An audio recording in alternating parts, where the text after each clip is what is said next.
Really, is there? Not to get off track, but is there any meaning behind the name Kingdom of Sorrow? I always love, sometimes there is, sometimes there isn't. If there's not, that's totally fine. Basically, it was inspired by Wu-Tang. Okay. No, I'm kidding.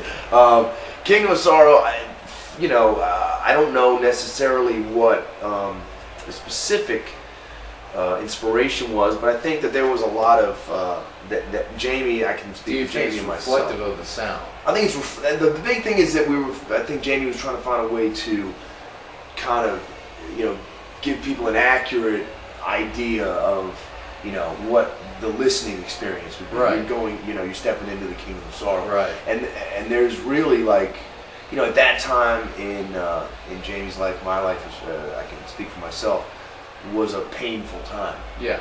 And so there's a lot of content lyrically that he brought to the table that I, is, just, it's real. I think it was the most real that he's ever been to date with any of his records. Nice. I think he really kind of bared his soul. A lot of fans, I think, really appreciate that.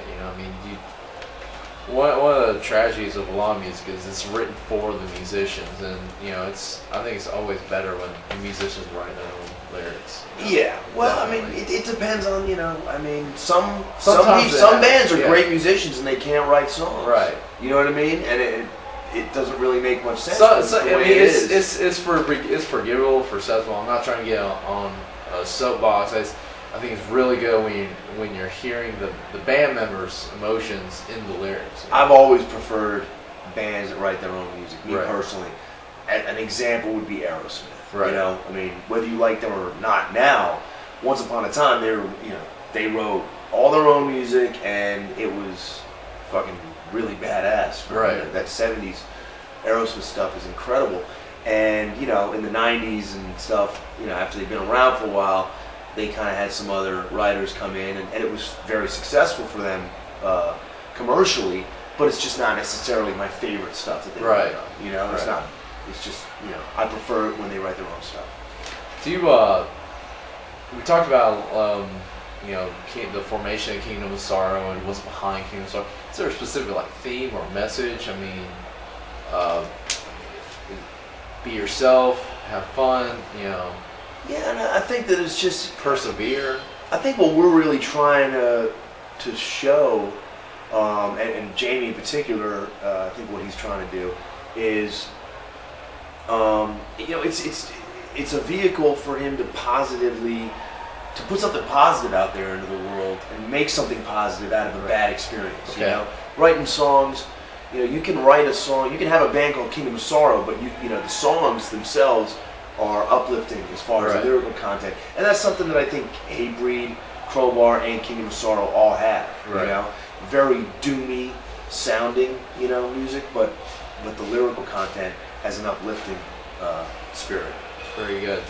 Well, this is for a college campus, and I was wondering, do you have any advice for college students that want to get in any part of the music industry? Performance, tech work, tour management, promotion. First of all, don't quit school.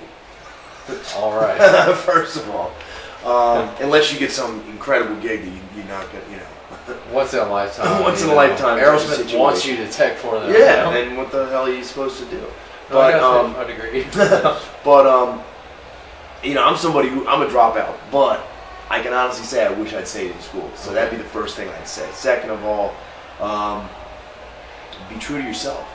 Don't let anybody tell you can or can't do anything. If they want to tell you that you can, then they're that's a supportive, positive person in your life. And the people that tell you that they can't, they are valuable as well, because for me, they fueled me to want to prove them wrong. Right. And I can only base it on my own experience. Right. People tell you can't do something, I'll show you. Right. And just but be intelligent about your decision making.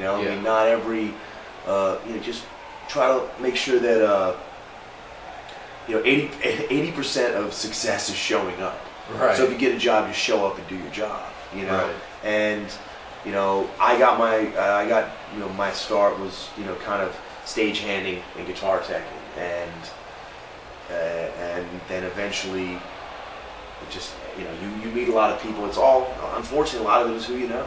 Right. You know, making connections. Making connections and keeping those, and knowing when to use them and when not to use them, because you can use them up too. Oh yeah. And then you really can't go They back. get burnt out. Yeah, exactly. So that would be my advice. That's cool. Well, how can fans get a hold of your music? Yeah, you can throw it all out there, man. All 3 bands. Okay. Yeah. Well, I mean, really, the best way to get in touch with Kingdom of Sorrow is MySpace / Kingdom of Sorrow. All right. And Crowbar is the same, actually. MySpace and Crowbar. Crowbar has a MySpace.com / Crowbar site, and we also have crowbarmusic.com. That's